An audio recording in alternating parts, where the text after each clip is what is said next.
Que o Senhor dê todo o povo de Deus com a paz do Senhor. Amém. A paz de Deus para os nossos internautas que estão assistindo pelo YouTube, pelo Facebook. Nós estamos dando início a mais uma aula da Escola Teológica de Preparação de Obreiros para a Obra Missionária do Rei Jesus. Nós estamos estudando o fruto do Espírito e nós já estamos terminando. Nós estamos apenas com 2 frutos aqui para estudar eles, que é a mansidão e a temperança, tá bom? Então a gente vai se aplicar hoje a esses 2 frutos para que a gente possa concluir a disciplina de fruto do Espírito, que é muito importante para o crente entrar no céu. Se você não produzir o fruto do Espírito, você não vai para o céu. Não vai para o céu, certo? Então, vamos lá. A gente parou na página número 41, ou seja, 42. Se abre sua apostila na página número 42 e esqueci o nome aqui daquele criança. Pode chamar Gabi. Gabi, então. Gabi, eu vou pegar do teu pé agora. Pode pegar, né? Dos 2 ou um só? Dos 2. Bom, vou pegar. Então vamos lá. Ó, acharam aí? Sim. Ó, diz assim, ó. A gente achou mansidão, tá? No caso aqui, eu coloquei mansidão, vocês podem ver aqui, ó, vocês aí, talvez não dê para ver, tá meio distante um pouco, mas eu leio para vocês. Então, eu tenho aqui a palavra mansidão, que é um dos frutos do Espírito, tá? E aqui, a palavra mansidão, ela vem do grego prautes, que significa moderação, moderação associada à força e coragem, ou seja, ela é uma moderação associada à força e à coragem. A mansidão é uma moderação associada à força e à coragem, tá? Então vai chegar o momento de você ser, de certa forma, afrontado, testado, né? Tentado, e aí você ter força e ter coragem para enfrentar, mas porque você está no Espírito, você vai produzir esse fruto, que é o que? A mansidão. É aquilo que Jesus disse: se alguém te bater na face, oferece-lhe a outra. Ele não disse: se você for magrinho, não aguentar rojão, aí você vira outra, mas se você for forte, você mete o pau dele. Ele não disse isso.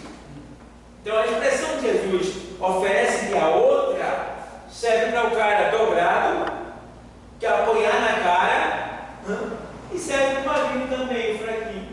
Então, se serve a Cristo, ele diz: se lhe baterem na face, oferece-lhe a outra. Ou seja, Jesus estava sendo categórico, ele estava querendo dizer assim: olha, não reaja, tá? Não é obrigado. Ninguém vai bater em mim e eu vou dar o outro lado para bater. Eu posso ficar na minha, calado, mas eu tenho a opção também de ir embora, certo?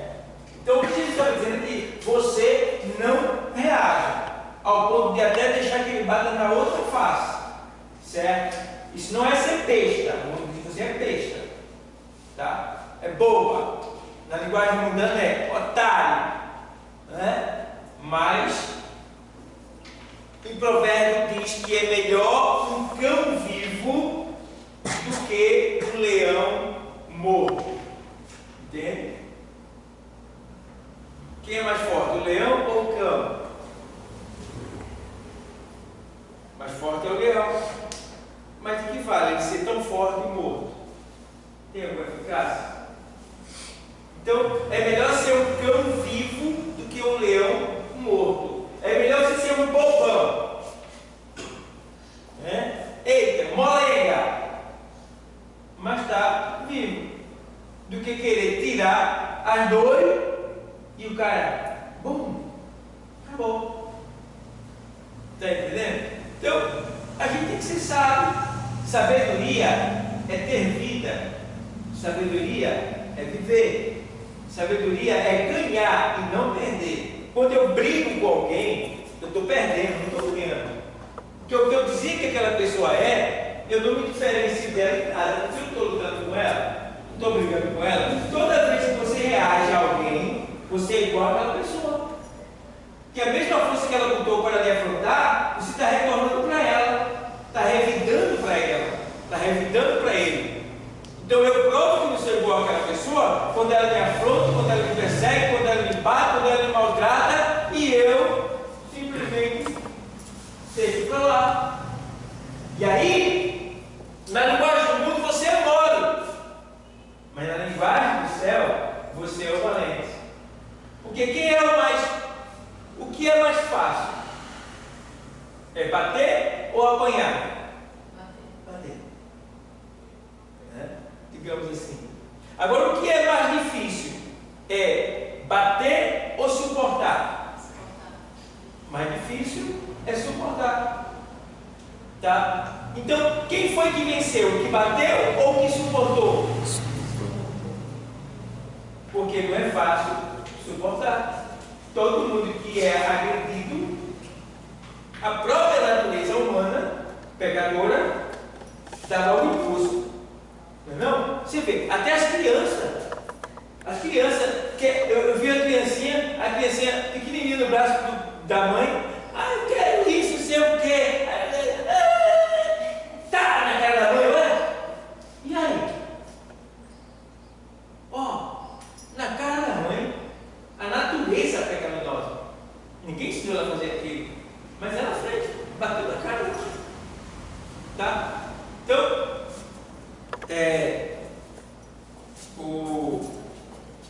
me lembro que uma vez, não sei que me faz lembrar, foi Damares. Ela fez isso com uma pessoa, me faz agora de memória, bateu, caiu de documento, bateu, aí eu fui lá e, na mesma hora, na cara dela, tome! No mundo é olho por olho, dentro por dentro. Foi bom? Gostou? Então, como é que você fez nos outros? Como é que você fez nos outros, rapaz? Foi bom? Foi gostoso? Não. Então pronto, nunca. Se você quiser de novo, você faça mais. Porque com a medida que você medir, você também será medido. Tá? Então a gente tem que entender, toda vez que a gente age, vai ter uma reação. Agiu, vai despertar uma reação. Foi isso o segredo de Deus. Deus, ele criou a lei, ele deu a lei a Moisés justamente porque o homem estava sem lei. Fazendo o cara vinha matar o cara, por exemplo, né? Matava. Ele não sentia nada. Matou, ficou por isso mesmo, não sentia nada. Aí Deus disse, eu preciso provocar no homem um sentimento nele. Aí deu a lei. Aí daí por diante, o homem sabia, se eu matar, eu também vou morrer. Então eu não vou matar. Aí Deus conseguiu fazer o homem entender que o pecado dele lhe trazia o quê? A morte. Certo? O pecado lhe trazia a morte. Aí Paulo lá em cima, em Romanos, escreve, porque o salário do pecado é a morte. Certo? Se é olho por olho e dente por dente, porque nós não podemos nos defender. Se tipo o quê? assim, olho por olho, dente por dente. Na lei. Se alguém, nos agredir, se é olho por olho, dente por dente, porque nós não podemos reagir. Mas isso foi na lei. Agora a gente está na graça. Tá. Certo? Tá? Certo. Mas mesmo na lei, o Senhor disse: olha, o que vos dizem? Né? É olho por olho, dente por dente. Eu, porém, vos digo: se alguém lhe bater na face, oferece-lhe a outra. Certo? Então, Jesus disse para eles isso daí.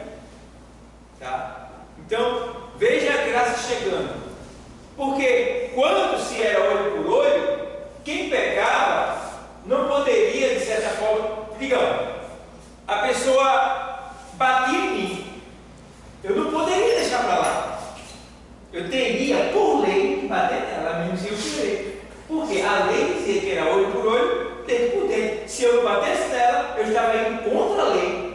Então eu teria que bater. Então a lei, em vez de ela melhorar, de certa forma, ela piorava.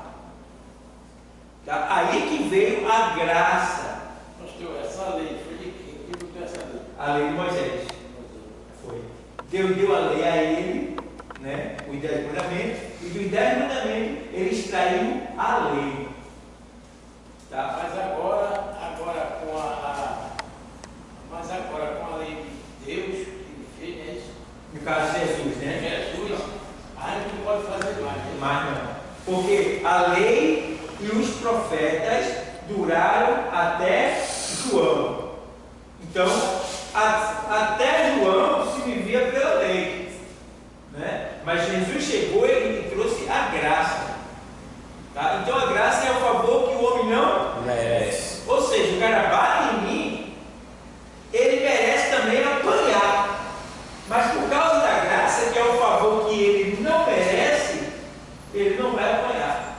Se eu estiver na graça, eu sou servo de Cristo. Vocês estão entendendo? Sim. Entendeu? Entendi agora, porque tem coisa que é difícil, né, para o homem, né? Realmente. Tem coisa que é difícil para o homem. Muito difícil. A gente estava hoje, eu vim do carro, né, da rodoviária, né? Aí dentro do carro, a menina dizendo na frente, conversando. Mas rapaz, o rapaz tocou o vizinho de lá, aquele miserável, era para não pegar e meter bala na cabeça dele. Aí o motorista, né, ele não é evangélico, só escutando calado, só quando era falar, ele no cantinho. Aí o motorista, nem evangélico mas ele se agradece, não, a gente tem que aguentar isso. Certo? A gente tem que aguentar isso. Pela lei de Jesus, a gente não pode fazer vingança com esse homem, não. Com as próprias mãos. Escuta aí, a gente tem que entregar a Jesus. Aí só acha que é fácil ou difícil isso aí? Muito A nossa filha e a gente deixando para lá. Não é muito difícil, mas só que tem um castigo para ele ainda, né? Ele não está. Assim, veja bem. A graça diz que o Senhor, se fosse com o Senhor, não poderia fazer justiça com as próprias mãos. Certo? Mas existe lei na terra. Então eu só poderia entregar ele para as leis do homem. Para ele pagar as consequências segundo a lei do homem. Certo? Ele não pode ficar isento, não. Certo? O Senhor tem todo o direito de procurar a justiça da terra e entregá-lo à justiça. O que Deus não quer é que o Senhor faça com as próprias mãos. O que para nós, passado o caso, você pode até não sentir essa vontade, mas na hora do vamos ver, só Deus vai livrar você. Por isso que a gente tem que estar orando e vigiando para não cair nesse tipo de tentação. Porque alguém vai mexer com o nosso.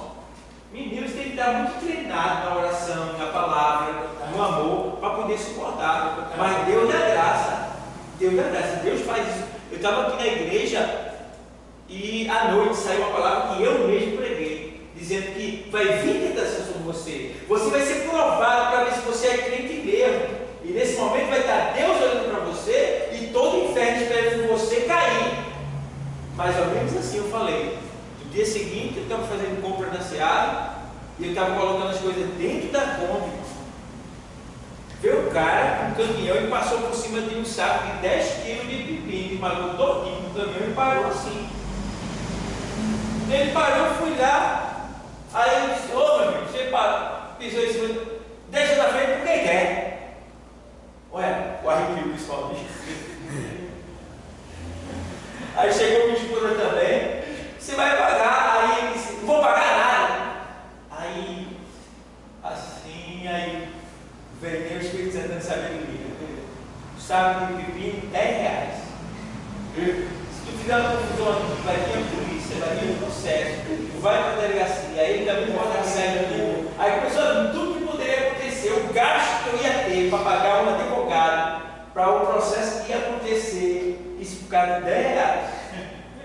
Aí eu me lembrei que Deus já tinha falado antes que eu ia ser provado. Eu olhei para a mulher, olhou para mim, deve ter se falado lá. Agora filho, eu estava dando a minha mulher. Aí é pior ainda, que o cabo foi desafiado lá da mulher. Se a mulher não for de Deus, ela vai dizer que o homem morre, né? Cara, mas meu marido não teve tudo não.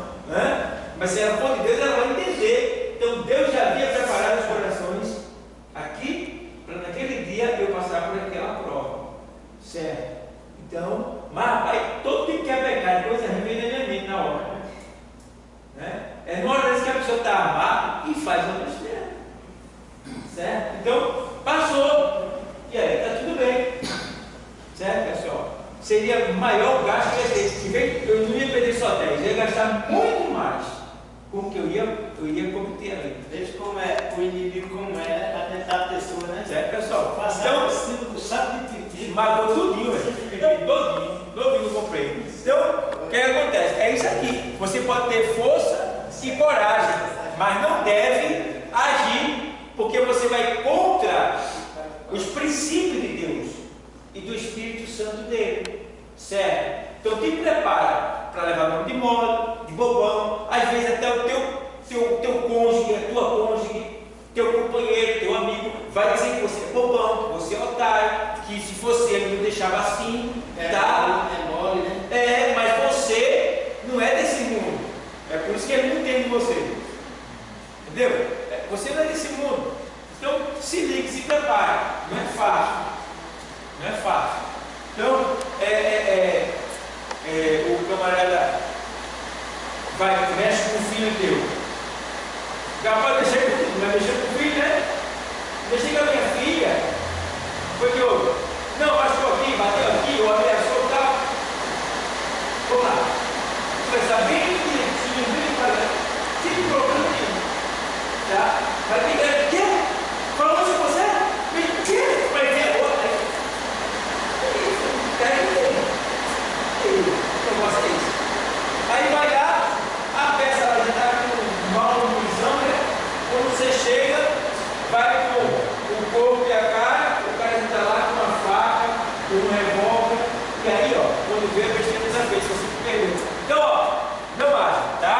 Descreve alguém que pode irar-se com equidade. Irar-se com equidade é irar-se, mas não perder o amor.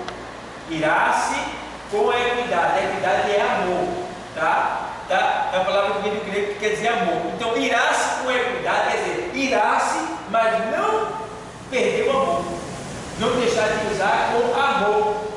É o tipo da coisa. O cara está vendo ali, o cara fez um algo contra você, mas aí você tem chance de matar ele. Você está irado, vai matar ele. Aí o amor para ele diz assim: não mata não. Deixa ele viver, ele vai ser preso. Mas não mata não. O amor prevaleceu. Certo? Então é irar-se com equidade. Uma vez eu vi um marginal apanhando, mas apanhava. Eu acho que é bom. Olha, esse que ele merece. Aí não sei porquê, mas eu falei para a mulher: mas se a senhora tivesse no cadeiro, a senhora gostaria de estar apanhando assim? Ela é não. Está entendendo? Então se eu fosse o ladrão, eu ia querer apanhar? Não. Ainda que eu tivesse roubado, eu não queria estar sofrendo aquilo. Então é isso que Deus quer que a gente desculpa. É isso que Deus quer que a gente faça, que a gente age, dessa maneira que a gente age. Então, ó, aí vem. Pode irar-se com equidade. Quando for preciso. Aí você vê o exemplo de 2 carta de Timóteo 2,25.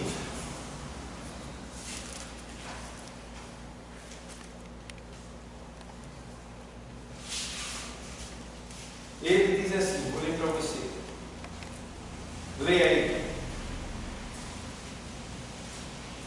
Instruindo com mansidão os que resistem, a ver se porventura Deus lhes dará arrependimento para conhecerem a verdade. Certo? Então, instruindo com mansidão os que resistem. Então você vai encontrar pessoas que vão resistir a você. Mas não é porque ela está resistindo a você que você vai ficar com raiva dela. Porque tem gente que é assim, né? Ah, Deus, eu já vi gente que é assim. Ah, nunca viu? Tu vai para o inferno. Vai para não tem mansidão. Então, ó, está dizendo aqui, ó, instruindo, ou seja, ensinando, né? Com mansidão, os que resistem, a ver se porventura Deus lhes dará arrependimento para conhecer a verdade. Deu para entender? Então, a gente vê ainda aí, 1 Pedro 3,15.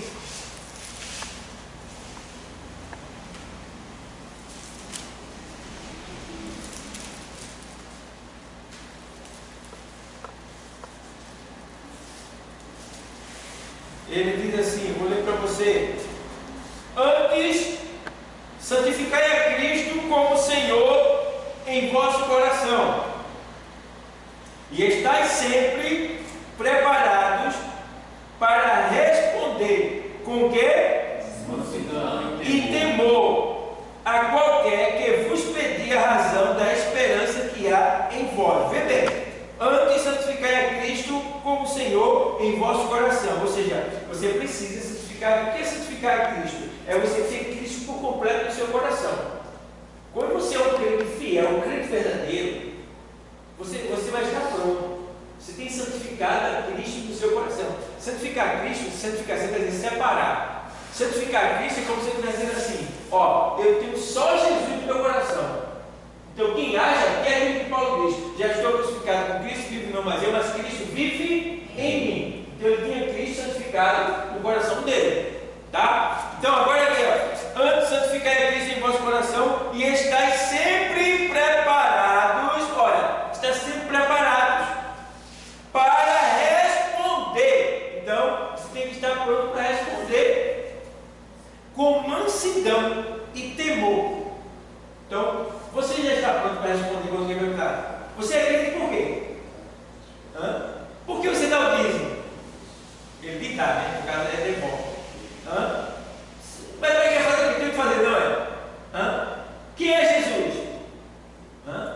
Aí tem gente que não aguenta. Vai para quem? Estou preso. Vai ler a Bíblia. Não. Você tem que responder. Você está aqui aprendendo o quê? É por isso que muitos cristãos são uma vergonha, infelizmente. São uma vergonha. Sabe responder? Nada.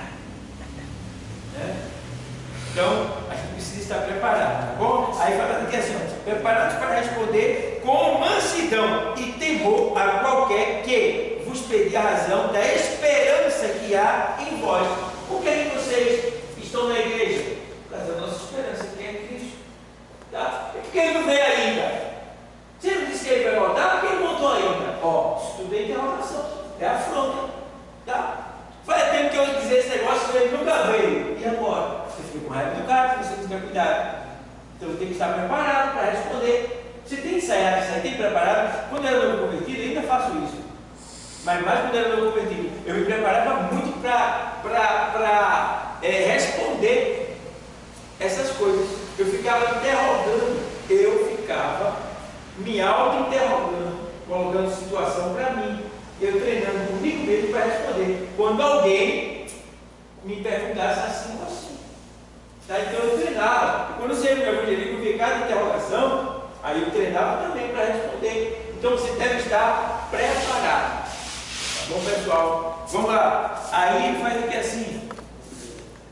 Para a mansidão de Moisés, por exemplo. Vamos ver a mansidão de Moisés? Número 12 e 3.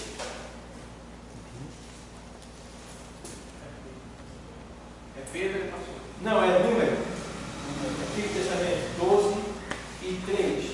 E era o varão Moisés muito manso, mais do que todos os homens que haviam sobre a terra.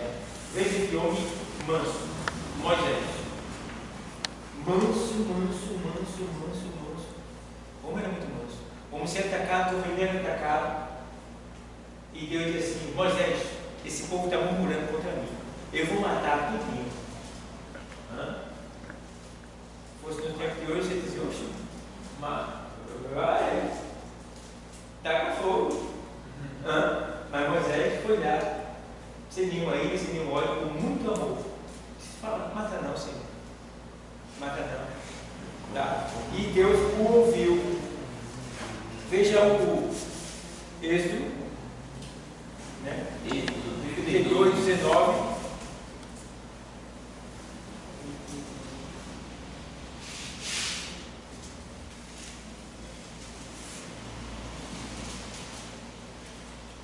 E aconteceu que, chegando ele ao arraial e vendo bezerro e as danças, acendeu-se o furor de Moisés e arremessou as tábuas das suas mãos e quebrou-as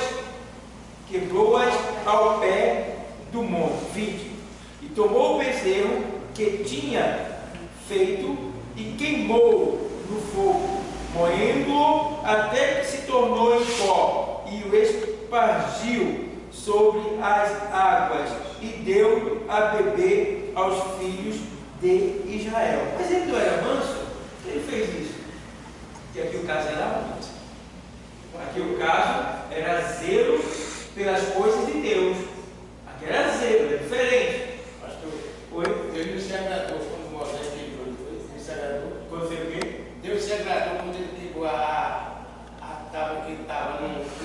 Deus se agradou de Moisés? Não, Deus não se agradaria disso, tá? Mas Deus entendeu a prova que Deus deu a segunda vez, certo? E o outro ponto é, naquele momento ali, era como se ele estivesse dizendo assim: vocês não merecem, não é quem quebrou com raiva de Deus, né? Ou por desprezo daquilo, não. Ele sabia o valor que ele tinha, e ele sabia tanto o valor que ele quebrou, porque ele viu que o povo não merecia o que ele estava levando de Deus para ele. Então, era como se ele estava levando o mandamento, né? os 10 mandamentos. Foi. A primeira tábua escrita com os 10 mandamentos. Por que Moisés não entrou na terra prometida? Porque Deus não chamou ele para entrar na terra prometida. Deus chamou ele para tirar o povo do Egito. Deus não prometeu que ele ia entrar. Deus chamou ele para tirar o povo do Egito. Então Deus já sabia que ele não iria entrar. Entendeu? Agora se usa como argumento o fato de que ele feriu a rocha 2 vezes. Tá? Mas isso não prova que foi essa a causa. Tá? Porque a gente não vê Deus dizendo que ele vai entrar na terra prometida. Tira o meu povo e leva para o deserto para me adorar. É bem claro isso. O chamado é outro. Certo? Agora o outro é que vai entrar, que seria no caso Josué. Certo? Então, não foi por essa razão. Agora, isso aí chamou a atenção, porque é como se dissesse assim: Moisés foi perfeito em tudo que ele fez para Deus. Tá? Mas é para mostrar que Moisés, mesmo sendo manso, ele ainda poderia errar. Você já observou? Pedro chegou ao estágio que ele andou em cima das águas igual a Jesus, mas afundou. Está entendendo? Então, todos se assemelham a Jesus, mas nunca serão igual a Jesus. Moisés era um homem manso da terra, mas chegou o momento que ele irou-se. Agora, é claro, foi uma ira santa. Tá? Ele não deu lugar à carne, aqui era tudo zelo. Tudo zelo. Vocês estão entendendo? Estão entendendo? É uma coisa. Não é pelo fato que alguém deixou a igreja assim e eu vou dizer: ó, para aí, bicho nojento danado, deixou assim. Não é isso. Tá? Zelo ali é eu pegar e fazer aquilo que alguém não fez. Isso é que é o zelo. Eu não posso xingar. Tá? Então, sim.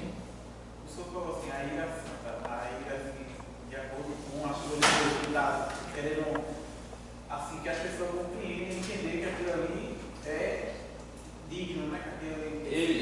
A ira dele foi pelas coisas santas que o povo estava deturpando. Mas isso mesmo não está querendo dizer. Pelo fato das pessoas não valorizarem o que Deus estava dando. Entendeu? Tipo assim, Deus responde assim, que Deus se ira também. Pronto.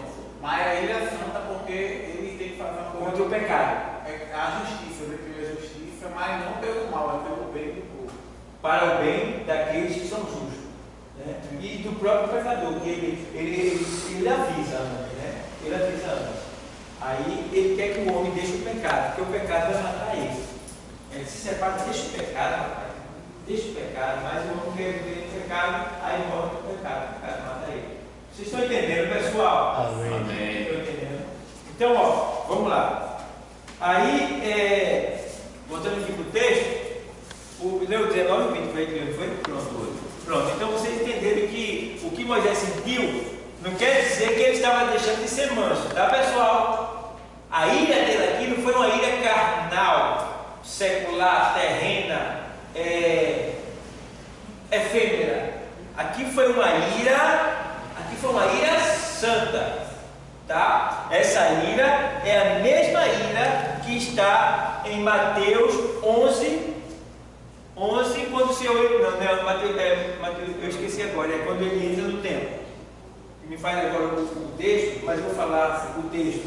Vou falar agora o capítulo, o versículo, mas eu vou falar o texto. Jesus, ele entra no templo e vê ali os mercadores, né? E ele tira o azorrague e começa a derrubar e virar as gaiolas, os sacrifícios, começa a jogar tudo para cima. Alguém diz, Jesus tirou o cinto e tacou nos ombros.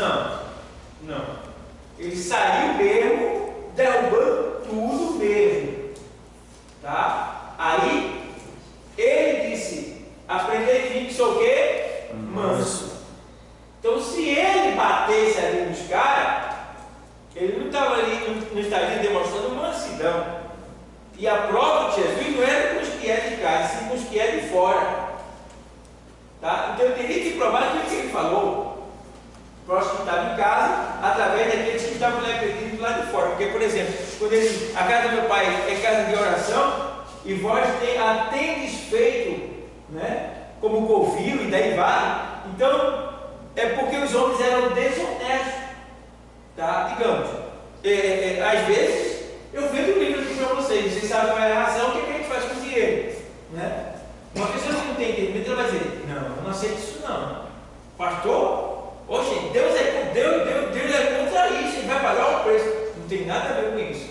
Agora, se eu estiver usando disso para roubar vocês, aí o bicho vai pegar para o meu lado. Certo? Mas quando ele fez aquilo ali, é porque os homens estavam fazendo câmbio impróprio dentro da casa de Deus, tirando dos necessitados, roubando das pessoas. Aí eu disse, peraí, roubando as pessoas dentro da minha casa, é brincadeira, né? Eu não aceito isso aqui não. Aí viraram mesmo. Então, ele continuou sendo humano, continuou, porque ali não foi uma ira carnal, secular, efêmera, por coisas da terra, mas sim uma ira divina, por causa do zelo que ele tinha pelas coisas de Deus. Que estava escrito no Salmo, o texto diz assim: o zelo da tua casa me devora. Sim.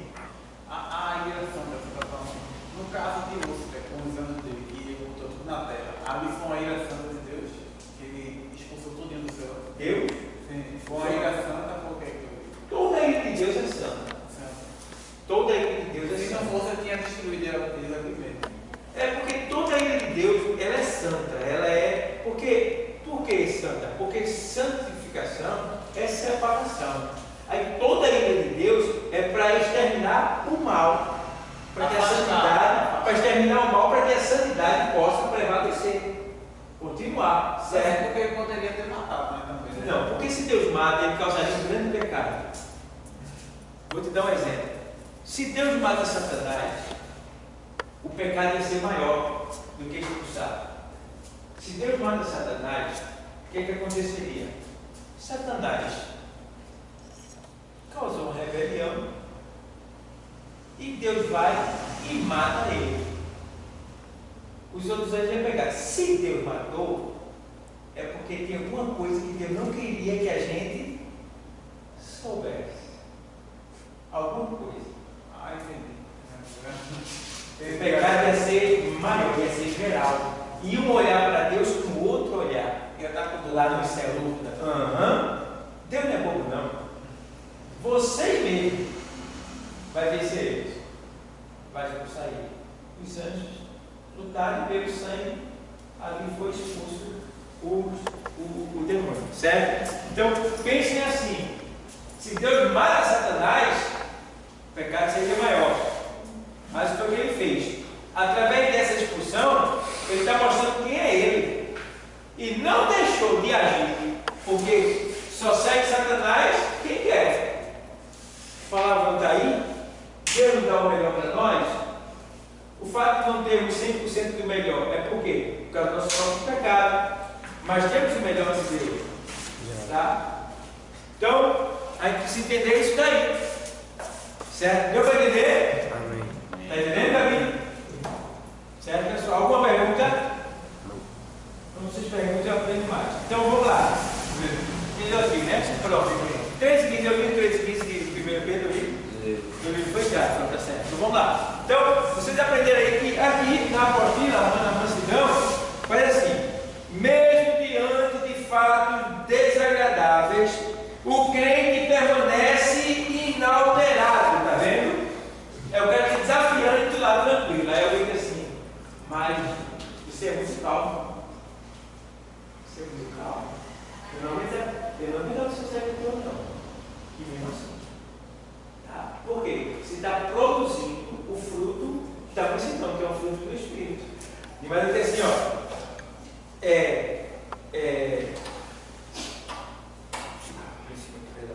Aqui, inalterado. É a moderação que nos conserva pacíficos. Tá? Aí já viu ali. Tá? Quanto ao seu funcionamento, mansidão é o amor com serenidade. O amor já é bom. Ele sendo sereno, imagina. Aí, lá em Efésios 4:1, tem um texto que diz o quê? Aos Efésios 4:1. Rogo-vos, pois, eu, o preso do Senhor, que andeis como é digno da vocação com que foste chamado. Seguinte a leitura. Ele tem que até o 3. 2. Com toda o que? Humildade e mansidão, com longanimidade, suportando-vos uns aos outros em amor. 3. Procurando guardar a unidade do Espírito pelo vínculo da paz. Então veja, quantos dons, quantas graças. O que você tem que fazer para despertar tudo isso em você? Paulo ensina aqui. Procurar dar. Aqui, ó. Rogo-vos, pois, irmãos, o preso do Senhor, que andeis como é digno da vocação por que foste chamado. Qual é a nossa vocação? A vocação de cristão.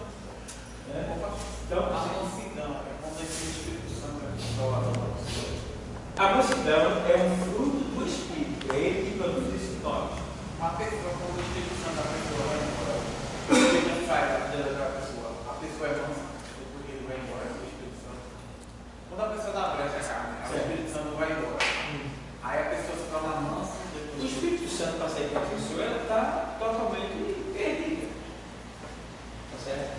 Ele não sai rápido, né? Ele deve ficar um bom tempo ali. Mesmo a pessoa do pecado, mas Ele deve ficar tentando ali convencer a pessoa. É quando a pessoa realmente se decide não querer aderir a ele, aí ele sai. Entendeu? Então, ele fica lutando. Então, uma pessoa, ela só produz esse fruto aí, mansidão, tá? Seguido dos outros, porque ele é só produzir mansidão e os outros não. Isso tudo é uma sequência. Então ela produz esses frutos quando ela tem o Espírito Santo de Deus. Isso independe do que a gente chama de batismo, tá? Ei, Silvio. Ô pastor, só tem que sair quem é batizado no Espírito Santo? Não. Todos aqueles que aceitaram Jesus. Tá? Porque isso aí é um fruto, não é os dons. Ei, Silvio. Isso aí é os frutos, ou seja, o fruto está no singular. Isso aí é o fruto do Espírito e não os dons espirituais, tá? Os dons espirituais, eles são condicionais. Deus dá ou não a você. Agora, o fruto do Espírito, ele é imperativo. Você tem que produzir. Se não produzir, não entra no céu. E é o fato de alguns não produzirem o fruto do Espírito que vai deixar muitos não ficarem aqui na terra no arrebatamento. Porque tem gente que está aqui dentro, mas não produz o fruto do Espírito que deriva do amor. Vocês estão entendendo? Sim. Entendendo? Aí, ó. Quanto ao seu funcionamento, eu já falei aqui, tá? Na sanidade, aí a gente pode a sua utilidade de respeito ao aspecto individual. A mansidão dá-nos condições de permanecer com serenidade e brandura, independentemente das circunstâncias. Ó, Lucas, vê lá, 23 e 34, isso aqui é quando Jesus diz assim: Pai, perdoa-lhes, porque ele não sabe o que faz. Veja bem, na hora daquela, Jesus dizer perdoa, pregar na cruz, depois de tudo que ele sofreu, ele dizer perdoa-lhe, e aí? Tá? E o outro Atos 7, 59 a 60, diz o quê?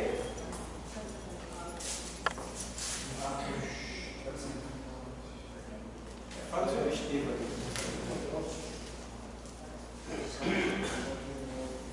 E apedrejaram a Estevão, que em invocação dizia: Senhor Jesus, recebe meu espírito. E pondo-se de joelho, clamou com grande voz: Senhor, não lhes imputes este pecado. O cara taca a pedra na tua cabeça.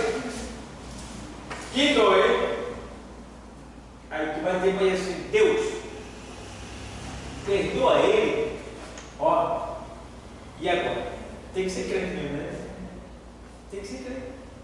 Com medo de que isso tu vai discutir. Está brincando, ficando com raiva do outro. E a agressão, Se deixar cegar, por besteira, irmão. Não, assim, eu estou dizendo assim, em termos de verbal, é agressão. E se tem gente, irmão, que besteira, irmão. O peito caiu no chão. Põe aí. Não, põe tu. Os que tem mais lugar, os que tem mais lugar. Olha, já começou já. Os jalados pegar. Não, mas não é mesmo, mas eu não sei. Tá, o jalado tem que pegar. E agora? Criou-se o quê? Vê bem. Então, pessoal, vamos ter esse cuidado. Estevão levando pedrada, injustamente. Ele disse: Pai, não lhes impute esse pecado. Amém? Alguma pergunta? Essa palavra aí, não o quê? Impute. Não cobre dele, não faça com que eles paguem da mesma maneira. Não deixe de pagar da mesma maneira. Não deixe que eles sejam apedrejados como eles estão lhe apedrejando. Não lhes impute esse pecado. Entendeu? Então, ó, aí, vamos lá agora. Aqui, para internar, temperança. Está clarinho? Acho que vocês não vai dar para ver. Está clarinho? Mas eu vou ler para vocês, ó.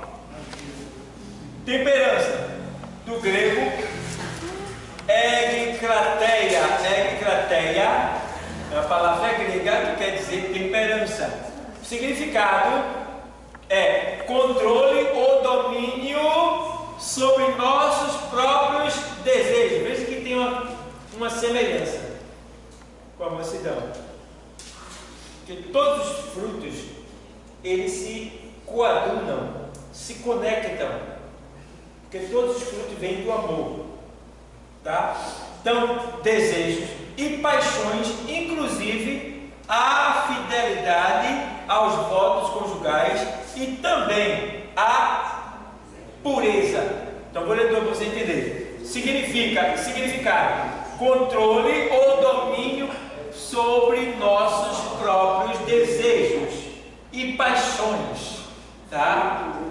Inclusive a fidelidade aos votos conjugais, que é adultério, traição, infidelidade sexual e outras coisas mais. E também a pureza, que se refere também à questão da mente, tá? Porque nós somos o nosso maior pecado. Ou seja, o terreno que concorre, mas peca é a mente. Peca demais, tá? Então a gente vê algo, a gente já, daquele algo que a gente viu, a gente já cria outros e outros, e aquilo vai. Então a gente tem que ter esse controle, né, autocontrole. Então, principalmente a pureza. E eu sempre vejo que Paulo fala sobre isso aí, na primeira carta de Coríntios 7:9. Primeira carta de Coríntios 7:9. Ele diz assim, vou ler para você. Mas se não podem conter-se, casem-se, porque é melhor casar do que abrasar-se. Tá? Então, você sabe, tem que assim, eu quero ficar solteiro, uma mulher, mas não pode ter um homem bonito.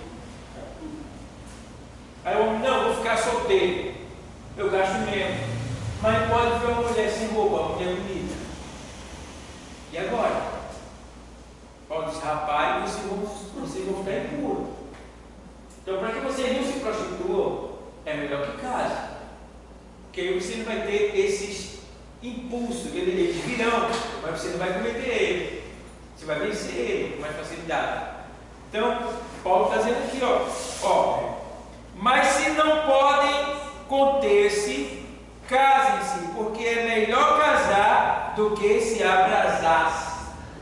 Abrasar-se é o mesmo que se masturbar.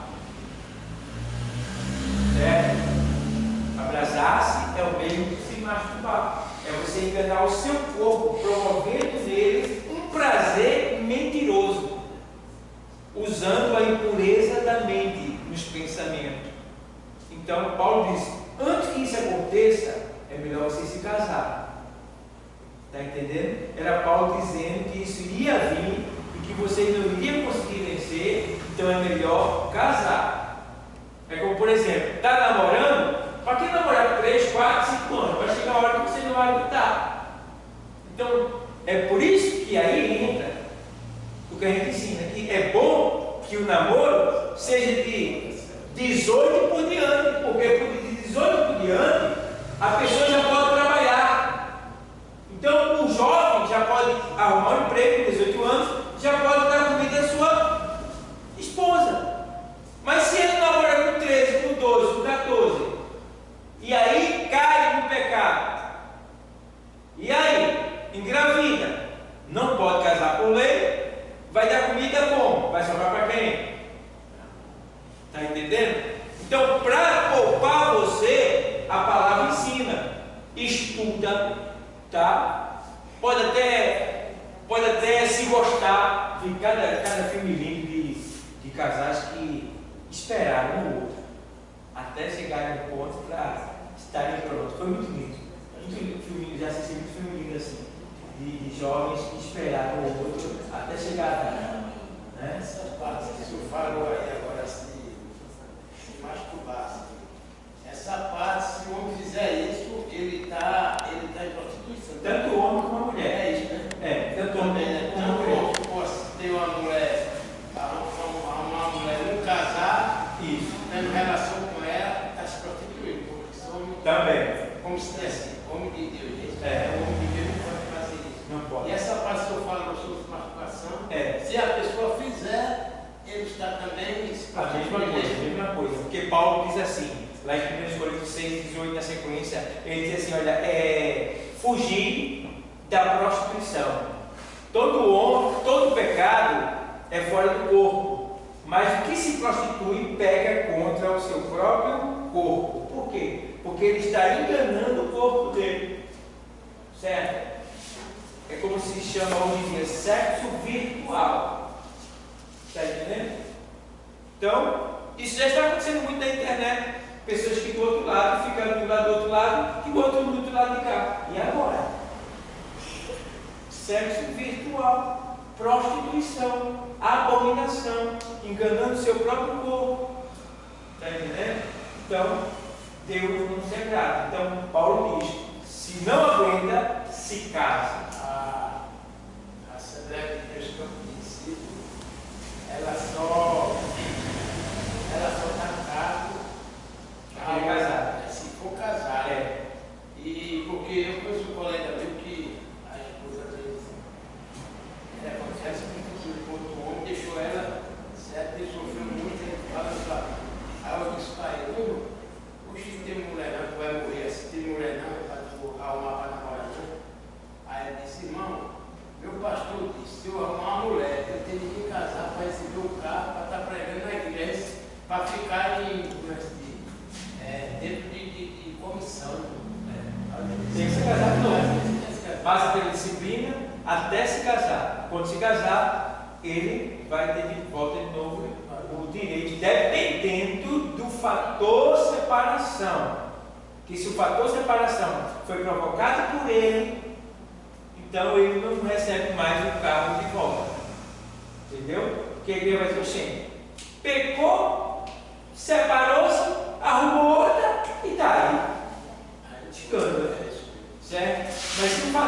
não foi culpa dele, foi morte, doença, ou a mulher que o traiu, a igreja é conhecedora do acontecimento, aí está livre para ele.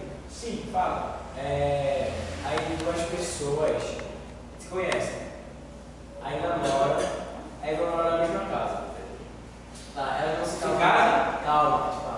Aí elas não se casam no papel, mas pode acontecer o caso de até ir para a igreja se casar.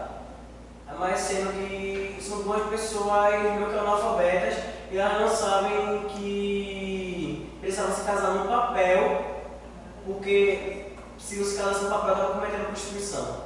Aí se uma pessoa que não se casou no papel, mas fazia tudo certo, e não traía o marido ou a esposa, cumpria com a lei de Cristo, mesmo se casando no papel, vai para o céu ou não, se morrer? A pessoa é casada ou não? Sabe de boa, Casa de não, então eles são casados. Não no papel. Eles estão juntos. Eles estão juntos. Eles estão juntos. Mas eles tipo porque é casado, entre marido e mulher. Olha, o casamento é uma coisa tão universal que até homem e homem está querendo casar.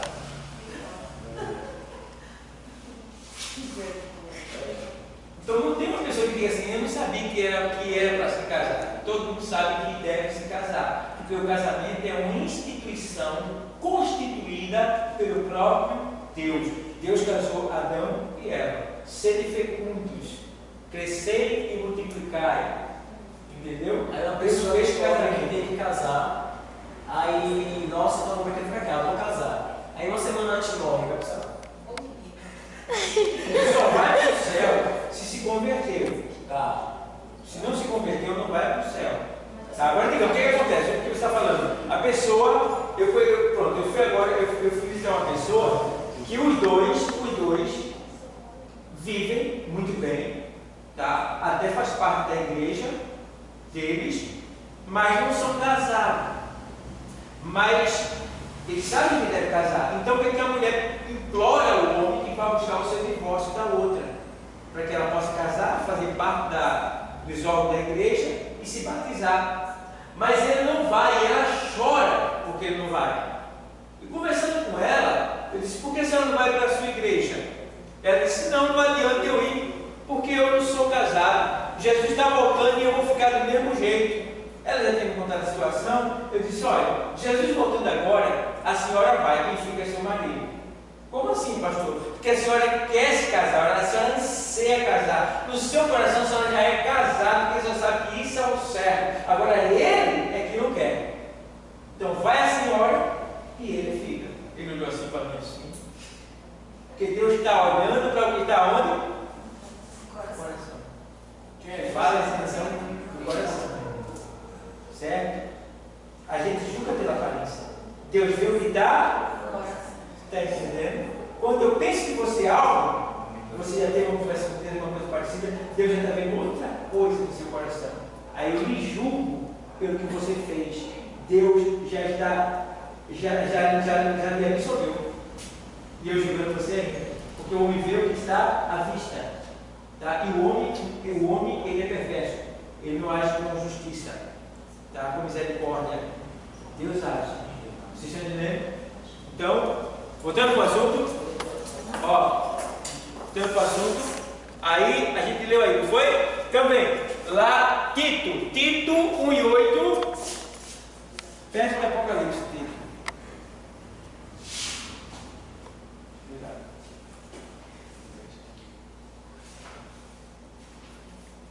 Perdão, pessoal. Depois Timóteo, viu? Eu volto a Apocalipse, é a escola de Timóteo. Tito 1 e 8 diz assim: mas dado a hospitalidade, amigo do bem, moderado, justo, santo, temperante. É 1 e 8, né? 1 e 8 e 2 e 1 e 8, 1 e 8, 2 e 5, né? Aí o 2 e 5 diz assim: a serem moderadas, castas, boas donas de casas, sujeitas a seu marido, a fim de que a palavra de Deus não seja blasfemado. Então, está falando de dois comportamentos que devem ser vividos pelos cristãos, tanto o homem como a mulher. Tá? Devem ser moderados, organizados, sem escândalo algum. Tá bom? Então, mulheres casadas, procure seu lugar. Homens casados, procure seu lugar. Procure ser organizados para que não haja escândalo algum. Ó, aí estou terminando já. Aí vem aqui. O ensino de Paulo sobre o fruto do Espírito é que não há qualquer restrição quanto ao modo de viver aqui indicado. O crente pode e realmente nunca haverá o crente pode realmente nunca haverá uma lei que lhes impeça de viver segundo os princípios aqui, que é o que? A lei do amor, a lei, o fruto do Espírito. Certo, pessoal? Então, a gente aprendeu hoje o que é mansidão e o que é temperança. Qual pergunta vocês têm mais, pessoal? Pode perguntar, aproveita o assunto, o tema. Se a mulher, a pessoa morrer, vai estar perguntando, se eu pergunto, não. Eu disse. Ele respondeu. É porque, tipo, o que ele respondeu foi assim, deixa eu falar para entender. Eu entendi que eu estou dizendo que se a intenção da pessoa foi se casar, mas acabou morrendo, ela foi salva, porque ela estava com uma boa intenção no seu coração. Se era só isso que faltava e ela era convertida, aí deu salvo. Entendeu? Porque a pessoa não estava casada, não era porque não queria. Era porque não podia. Está entendendo? Digamos assim. Como assim? Porque ela não queria casar. Aí eu juro que terminou. Pessoal, eu não me casei, não foi porque eu não quis, foi porque eu não pude. Mas se eu morri com a intenção de se casar no coração, eu não morri no pecado. Eu já estava casado. A intenção no coração de me casar, digo, semana que vem eu vou me casar. Eu estava com uma boa intenção no meu coração, e nessa boa intenção Deus viu do céu que eu estava com uma boa intenção e acabou tirando como se eu tivesse comigo do alto, não é isso, pastor? Ele está falando de duas pessoas crentes. Exatamente, quando a gente tem projetos. Não é o ímpio, não. Entendeu? Amém, pessoal? Amém. O negócio tá bom, né? Chega nesse assunto, a gente passa até da hora, ninguém percebe, né? Eu já observei isso. Então, pessoal, eu quero agradecer a todos vocês. Para a semana a gente vai estar dando início à aula de mordomia cristã. Tá? A mordomia cristã, eu vou ensinar a você técnicas, ensinos, que no final do ano, se você ganhar um salário, no final do ano você vai ter 5 mil guardados no banco. Ah, mas eu aumento o salário. Eu vou dizer para você, você vai ter lá 5 salários guardados no final do ano. Com tranquilidade, de acordo com os nossos gráficos, vou passar tudo para vocês. Isso é na sequência. Tem muita coisa. Dinheiro, cartão, tempo, desculpa, argumento, tudo isso vai cair na mordomia cristã. Tá? Então, estejam aqui, não faltem, como os irmãos estão vendo aí, né? Hoje choveu, aí temos poucos alunos. Mas quando chove, mano, é de açúcar mesmo.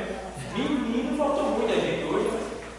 Faltou muita gente. Mas, graças a Deus, vocês vieram e aprenderam. Os que não vieram podem ver pela internet a nossa aula, tá bom, pessoal? Então eu quero agradecer a todos que estão nos assistindo, Pai que seja para todos vocês e a paz que seja para todos que estão aqui presentes, amém? Então eu agradeço a todos.